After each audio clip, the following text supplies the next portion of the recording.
الجنة يومئذ خير مستقرا وأحسن مقيلا ويوم تشقق السماء بالغمام ونزل الملائكة تنزيلا الملك يومئذ الحق للرحمن وكان يوما على الكافرين عسيرا ويوم يعض الظالم على يديه يقول يا ليتني اتخذت مع الرسول سبيلا يا ويلتى ليتني لم أتخذ فلانا خليلا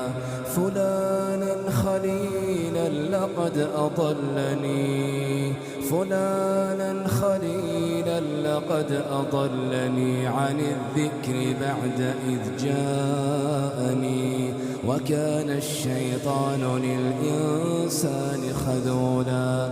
وقال الرسول يا رب إن قومي اتخذوا هذا القرآن مهجورا وكذلك جعلنا لكل نبي عدوا من المجرمين وكفى بربك هاديا